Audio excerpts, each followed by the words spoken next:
Hello বন্ধুরা, আমার new ভিডিওতে ওয়েলকাম জানাই।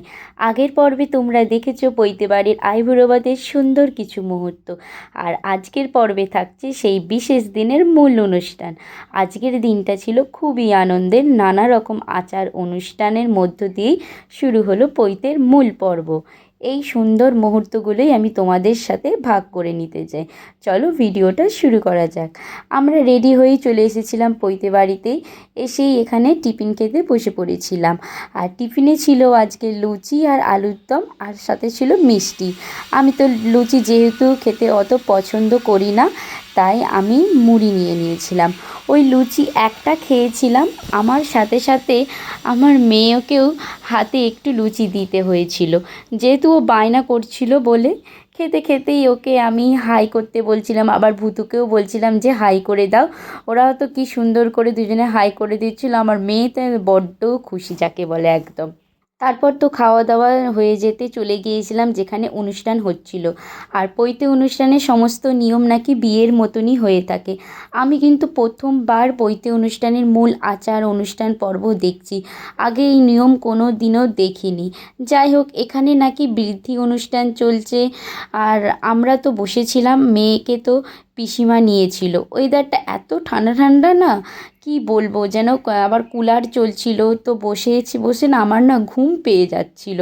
তারপর আমি মেয়েকে নিয়ে বসেছিলাম, আর এদিকে সবাই বসেছিল। চারিপাশটা খুব সুন্দর করে সাজানো হয়েছিল।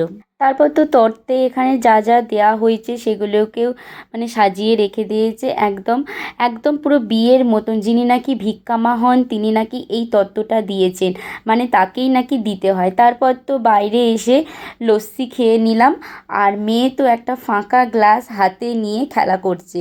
তারপর আবার ভিতরে গিয়ে দেখি ওইদিকে গায়ে হলুদ অনুষ্ঠান শুরু হয়ে গেছে। আরও কত কিছু নিয়ম ছিল। এদিকেই বরণ করা হচ্ছে, আবার স্নান করা হবে, তারপর নাকি ন্যাড়া হবে, আরও অনেক কিছু অনুষ্ঠান ছিল। মানে আরও কিছু অনুষ্ঠানের নিয়ম আছে, সেইগুলো করা হচ্ছে। কিন্তু কি করব, দেখতে তো ইচ্ছা করছিল, কিন্তু আমার মেয়ে যেহেতু ছোট, তাই ওকে খাওয়াবো বলে বাড়ি চলে এসেছিলাম। আর মেয়েও ওখানে থাকতে চাইছিল না, খুব বায়না করছিল।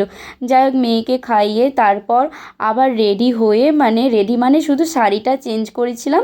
আর যেহেতু বৃষ্টিতে ভিজে গিয়েছিলাম না, তাই জন্য। আর ওখানে গিয়েই খেতে বসে পড়েছিলাম। খাওয়া দাওয়া শেষ করে আবার অনুষ্ঠানের জায়গায় চলে গিয়েছিলাম। তো অর্ধেক অনুষ্ঠান কমপ্লিট হয়ে গেছে দেখি। তারপর তো মেয়েকে নিয়ে বাইরে এসেছিলাম, আর মেয়ে তো এখানে নাচানাচি করছিল, ওকে আমি ঘোরাচ্ছিলাম, খুব মজা লাগছিল। তারপর আবার নাকি গাছের ফুল পেড়ে দিতে হবে ওকে। এদিকে এসে দেখি আয়ুষকে পৈতে দেওয়া হয়ে গেছে। ওকে নাকি ভিক্ষে দেওয়ার জন্য দাঁড়িয়ে দাঁড়িয়ে আছে। তো আগে ওর মা ওকে ভিক্ষা দেবে, তারপর নাকি বাকিরা ওকে ভিক্ষা দেবে। তো এটাই নিয়ম। তারপর নাকি সূর্যাস্তের আগে ডন্ডি ঘরে ঢুকতে। সত্যি কথা বলতে কিনা এই উপনয়ন পর্বটা আমি প্রথমবার দেখলাম, তাই খুবই ভালো লেগেছে। চলো টাটা, দেখা হচ্ছে তোমাদের সাথে পার্ট 3-তে, মানে রিসেপশন পর্বে। সবাই প্লিজ প্লিজ আমার চ্যানেলটি সাবস্ক্রাইব করে দেবে, আর ভিডিওটি ভালো লাগলে একটি লাইক করবে, আর কমেন্ট করে জানিও আজকের ভিডিওটি তোমাদের কেমন লাগলো। চলো টাটা।